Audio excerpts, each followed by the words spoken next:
Georgia doesn't play a game on Saturday, but Georgia can go ahead and win this week of college football. How are those two things possible? We're famous for saying two things can be true at the same exact time. We'll tell you how they can next. Locked On Bulldogs.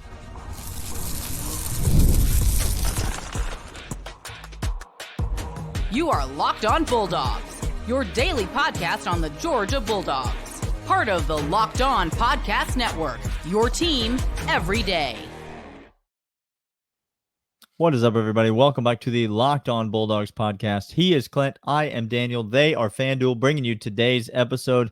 Of course they are, because FanDuel is the place you go to put down these locks. We're going to be talking segments 2 and 3 about locks of college football, the games that you should be watching, wagering on, and all of that. So thank you to them. Thank you for being a first listener, for making us your first listen, for being an everydayer, for being here every single day. You guys are the best. It's a lot of fun to record this show, and that's all because of you. We're Georgia fans. You're a Georgia fan, or you're a fan of another school, here to interact like fans. And guess what? We celebrate that. And so if you have an absurd Alabama take or an absurd Tennessee take, or you got after us in the comments yesterday because of our dragging your school's name through the mud by simply stating a fact that you haven't played anybody this year, that's what we like. We're here for that. Like, we like that you have that sort of a reaction, because that's how fans should react. And that's what this podcast is all about. Today, Clint, we're talking about Georgia and what it looks like for this team to win the bye week. Now, obviously, as you mentioned, there's not an opponent on the schedule. Georgia's gone through, is finishing up a week of practice. They'll have a couple days off. They'll get back after it, get into Alabama stuff. They're probably already in Alabama prep as of today. Certainly by tomorrow, they'll be in Alabama prep. And so they'll be continuing to get after that. So what do we mean when we say firsthand that Georgia has an opportunity to win, or even by implication that they could lose this bye week? What does that even mean?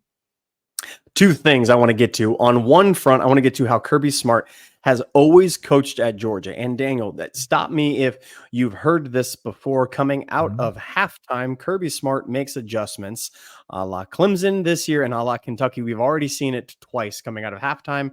There seems to be a new spin on the team. Secondly, Kirby Smart gets a bye week. Now, Daniel, has he let us down after a bye week?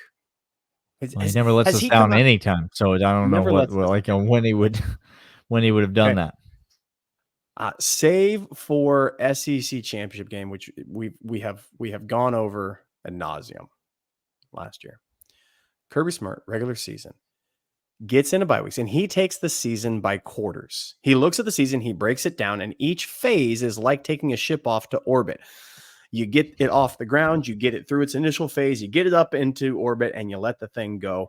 Kirby Smart knows how to curate a season really, really, really well. He told you all. He called his shot. It's going to be punch for punch, he said. You heard it all week from the players. You heard it all week from Kirby.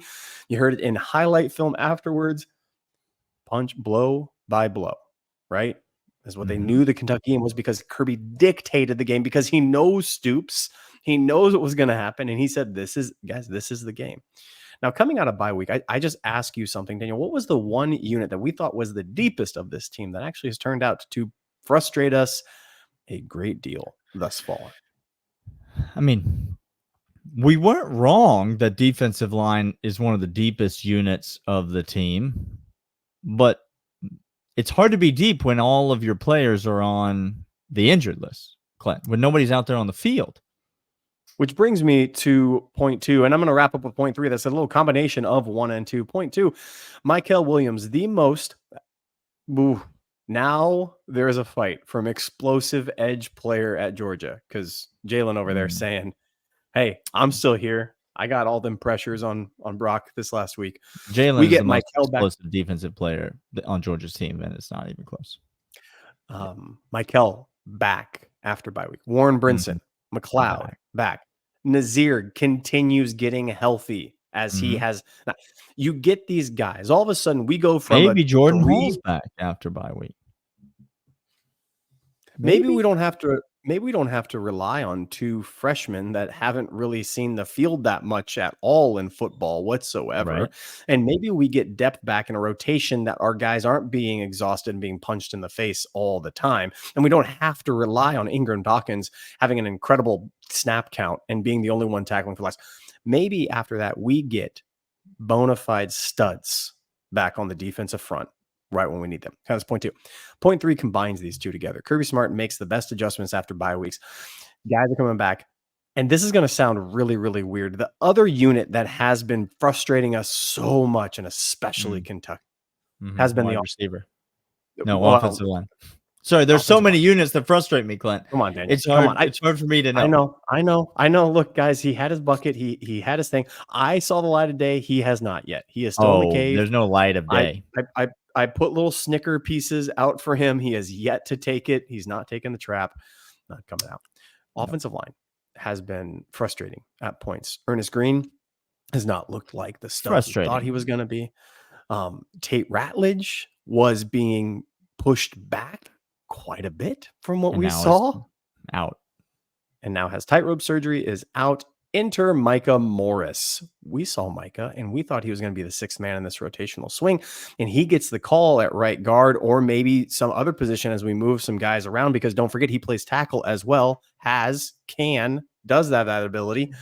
Daniel, I actually think the offensive line, Tate is a very good guard. He hasn't played up to his potential so far this season. So I'm not saying the loss of Tate can be washed. What I'm saying is the product we were getting on the field wasn't matched by what we thought we were going to get. Now he comes off, Micah Morris comes in, and we're seeing a lot more Freeling than we anticipated. I think after this bye week, we might see a new look offensive line. I don't know what the rotation, the snap counts. I have no idea. All I know is reading the tea leaves, getting guys back from injury, guys hitting the injury, and Kirby Smart coming out of bye week. He's done this before. He'll do it again. I think we get a new look offensive line, and I think it changes the trajectory of this offense, especially against Alabama in T-Town. These are the three things that Georgia can win this bye week, Daniel. I don't hate it. There's a little more Snicker pieces for you. Yeah. Check back with me for locks, and we'll talk more about that. But first, we'll let you know about these. These are, in fact, FanDuel. FanDuel.com. Everybody loves FanDuel. You've heard us talk a lot about FanDuel, and right now, America's #1 sportsbook is giving us something a little different. Now through September 22nd, all FanDuel customers can get, if you bet, a $5 bet. That's it, just $5. You get 3-week trial of NFL Sunday Ticket for free from YouTube and YouTube TV. You're paying, instead of $799, you're paying $5. You're betting $5 to get 3 weeks free. Then with the YouTube TV base plan, it does. You'll be able to watch every regular season Sunday afternoon out-of-market game. All you need is a Google account and a current form of payment, and you can cancel anytime. Just visit FanDuel.com. Download America's #1 sportsbook, FanDuel.com. But that's not all. Daniel, want to let the people know about Roy. Roy is fantastic. It's a new way. NIL has changed the game of football, and now we as fans can introduce ourselves into that action as well. Roy stands for Return on You. It's a new platform that lets you, the fan, get involved in NIL like never before, but making contributions directly to your favorite athlete. All these athletes we're talking about, you can help support. Supporting players directly, you can help shape roster, retain talent, and keep your favorite athletes from hitting the transfer portal. Roy changes the NIL game. What you do is you give to a player, and if that player comes back, a campaign is made. If they come back, they don't hit the portal, they're here for our team. Guess what? Then when they do, they get this release of NIL to them, straight to them, as a housing for them during the season. You get to contribute. Campaign successful, they come back, boom, they pocket what we're giving. Directly supports player. It allows direct buyback to their favorite college athletes. With Roy, fans can play a key role in shaping the future of their athletes, and you get to engage in the NIL journey. Using Roy, fans support athletes financially, but become part of the name, image, likeness campaign themselves. Download Roy for iOS and Android. Enter the promo code LOCKEDON. You'll be automatically entered for a sweepstake of $5,000 cash. Join Roy.com. Additional details. No purchase necessary. Void where prohibited. Get the Roy app, iOS, Android. Start making impact on your favorite team. Use the code LOCKEDON for an opportunity to win $5,000 cash. Get off the sidelines into the NIL game with Roy. All right, Daniel, Clint, you want to touch some locks? Might as well. Might as well do it. Let me give you my first one. FanDuel Sportsbook. Sponsor of the pod. Friend of the show. Official sportsbook partner of Locked On Bulldogs. Yeah. You cruise over there right now, and you can bet on the Alabama-Georgia game. So let me tell you this. Don't mess around with the points. Just take the Alabama money line. There he is. Plus 115, and just go ahead and make a deposit into your account, and then receive that money back with a significant amount of interest accumulated next Saturday night. It's a stone cold lock, guys. I like a lot of the bets that I'm going to make. I got 4 logs I'm going to toss onto the fire for this week. None of them are as good as that one. Give me the Alabama money line. You are welcome, people. You asked for it. You have it. That's where we got. All right. How many you got this week? I got 4 as well. Daniel, hit us with your first one. We mentioned these 2 teams already. South Florida's going to no, South Florida's not going anywhere. Miami is going across town to South Florida. Let's talk a little bit about this. Let's do that. South Florida, it's a 16.5 point spread right now. South Florida's catching 16.5. Miami's laying them. Cam Ward has been electric this season. We have talked about that quite a bit. South Florida has got themselves a little quarterback as well, and they've got an offensive system, and they've got an offensive coach. I don't hate a lot of things about this South Florida team. A home game, I think, does make a tremendous amount of difference. I don't know that I'm fully ready to just blindly commit resources to a Mario Cristobal coached Miami team. He's still the coach, isn't he, Clint? Okay. Sadly is. So I'm going to take 16.5 points with a home team that I think is a live team in the South Florida Bulls. And I'm going to enjoy all 16.5 of those points. I think this is a tight ball game. I think South Florida's got a chance to win it late, but I don't need them to win it, Clint. All I need it to be is competitive, and I think it will be that. I looked long and hard at this game. I couldn't do it because I think there is a chance the Cam effect is always on it with these games, Daniel. Mm-hmm. There's a lot of interesting games this weekend. Oh, y'all. This is actually, it could be a really great week or a really scary week. There's a lot of things to consider. All right, where are you going, Clint? We talked about these teams yesterday, Daniel. Clemson Tigers, a good football team. NC State, not a good football team. Not a good football team. Starting a freshman quarterback on the road in college football. The line opened at 16.5 for Clemson, jumped up to 20.5. Yeah. You going to get on the wrong side of all that movement, Clint? I'm going to get on the right side. I think there is a little bit of bounce back for NC State. I think Clemson is not this explosive offense. 20.5 points is a lot of points, Daniel, but I'm not going to go there. I don't need to go there. I'm going with the under. It's 46.5. That's the bet. It's the under is the 46. I almost made that bet. I almost made that bet. Freshman on the road is not going to score a bunch of points, and Clemson is not explosive. They're not going to be. Let me tell you this. Come on. App State's defense is actually really, really bad. Like App State's pass defense is really, really bad. Atrocious. Did you see the quote from Brian Wesco, the true freshman kid, said we could score on anybody? I did. I saw. Well, not anybody. Right? Not anybody though. Right? Not anybody. Not anybody. I'm going to go to what I think is the most underrated game of the weekend, and it is one of the last games of the weekend. I'm talking about put a pot on and stay up late because it's Big 12 after dark. Ooh. The Kansas State Purple Cats are traveling to BYU to take on the Cougs at 10:30 Eastern time kick, Big 12 after dark. The Cougs are a sleepy little 3-0 right now. BYU got a thing going. They got 2 road wins. Yeah. Already. And this game is at home. Kalani Sitake was fired before the season even started, and he said, well, what if I just go out and win all the games? You still going to fire me? What are you going to do then? You still going to pull the trigger and go ahead and fire old boy if I just win all the games? I think Kansas State could actually lose this game, Clint. BYU's catching 6.5. I'll take them. I will take those 6.5. I think BYU's a live team in this game. And if you want to be real sick and real tired on Sunday morning, sure, let's go for sprinkle a little bit on that BYU money line and just ride the lightning. Just ride that puppy to the ground. You know what I'm trying to say?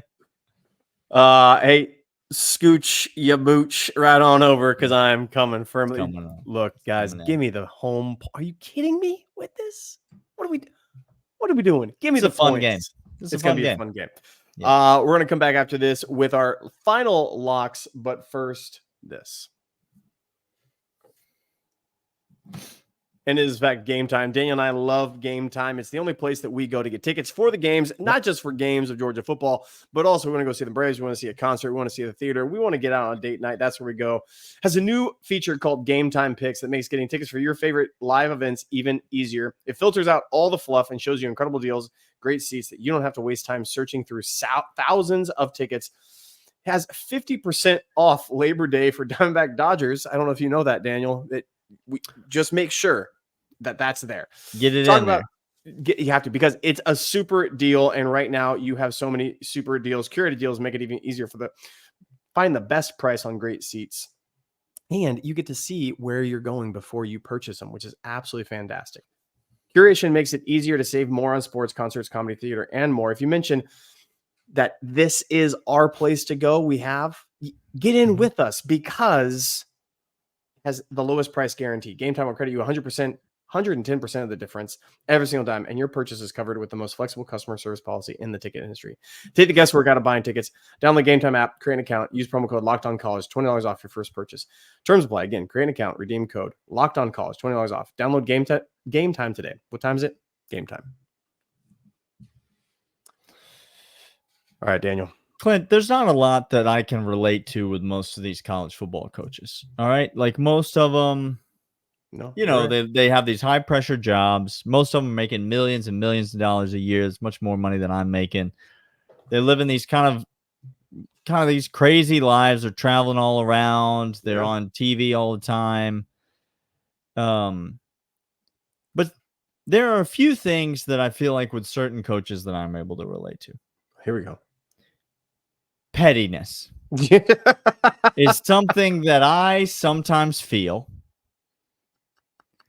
And I think there are some coaches out there that let's just say when they feel like as if they've been wronged, that they're not above coming out, being a little bit petty, Clint. Getting after it. Just coming out and saying, you know what?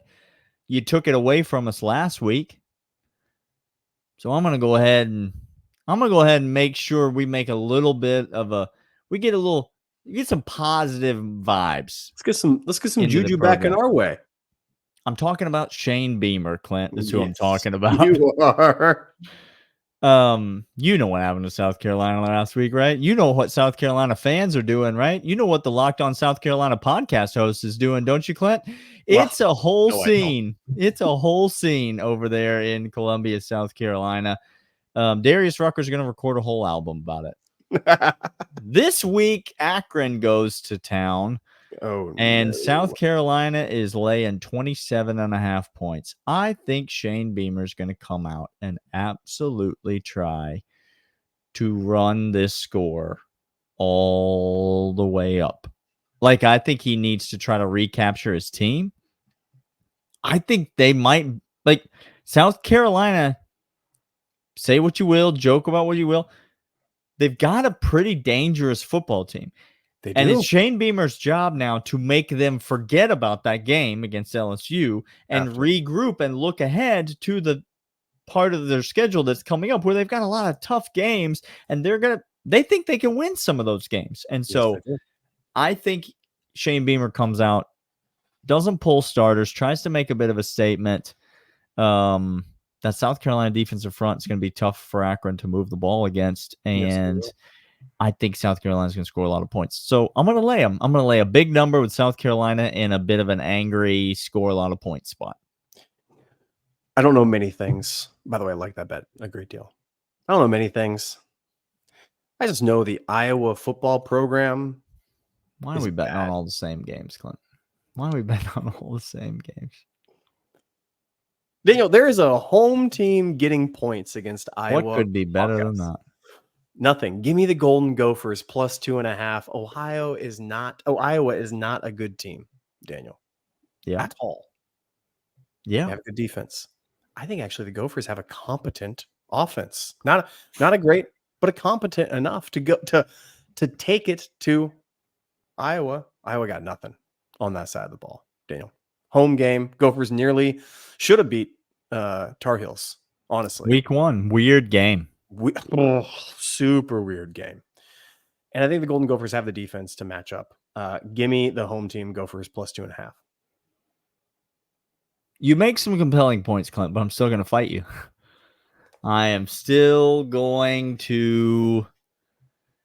You know who's a bad football team? Minnesota. Now that we bring up bad football teams, like that's a really... This is the quintessential Midwest fall. That's a real bad football team. Let me just ask you this. If there's one thing in this game that you feel fairly confident is pretty good, it's Iowa's defense. That's the point. That's where I'm coming from. Is like if Iowa's offense, certainly not ready to say that. Minnesota's offense, Minnesota's defense. Like I'm not. If there's one thing that I feel like I can hang my hat on, it's Iowa's defense. And so I'll lay the small number. I'll take 2.5. I'll lay 2.5 with Iowa. This is gonna be a 1-point game. This is gonna be a 1-point win. Just so we're perfectly understood. Yeah, and if it is, you're gonna cash. Clint, that's all for the locks. Is it? Do you have more?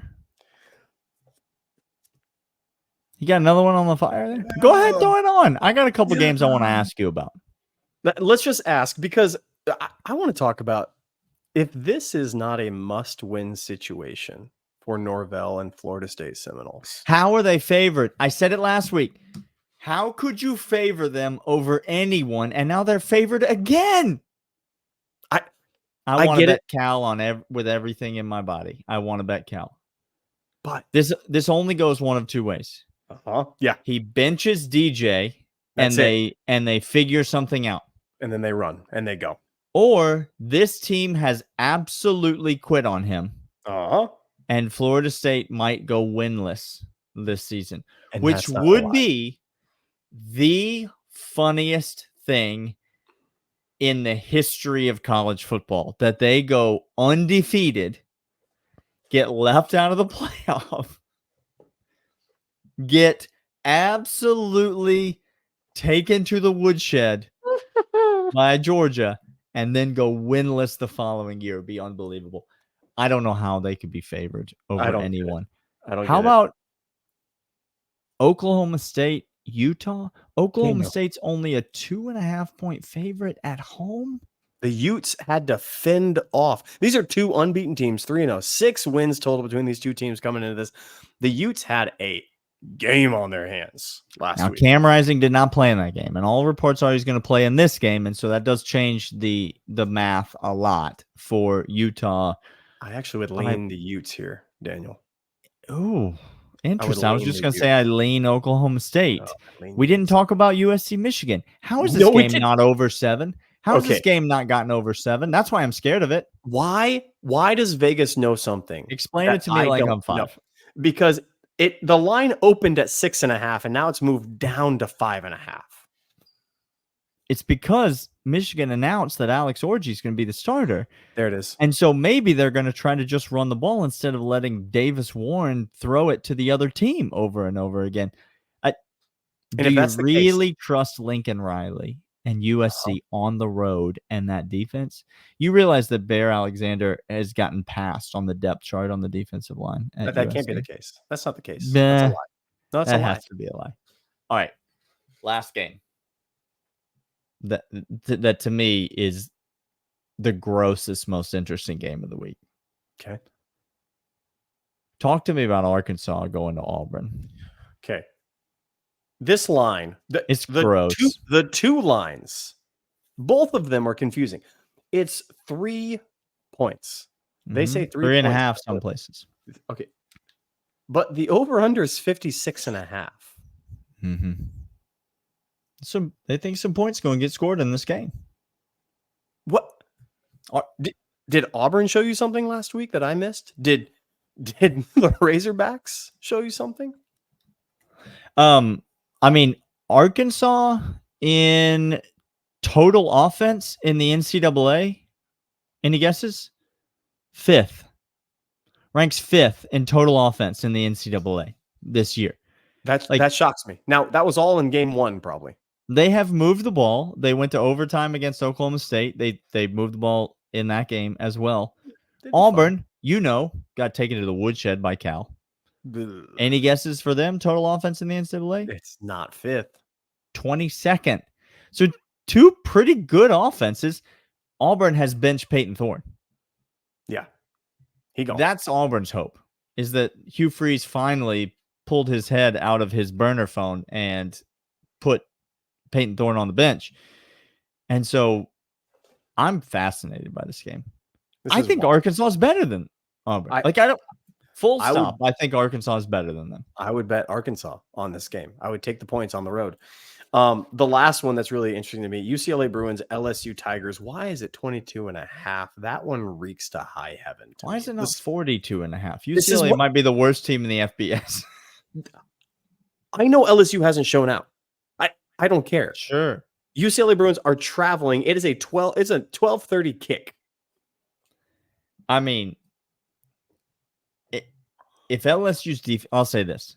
If LSU's defense can't slow down UCLA, like we have to be done at this point, right? Like we can't, from Brian Kelly. And I think LSU fans are already ready to move on from Brian Kelly. Like once Billy Napier goes, Brian Kelly better watch out, because this ain't Notre Dame. They're not going to let you just ride out and be average here at LSU.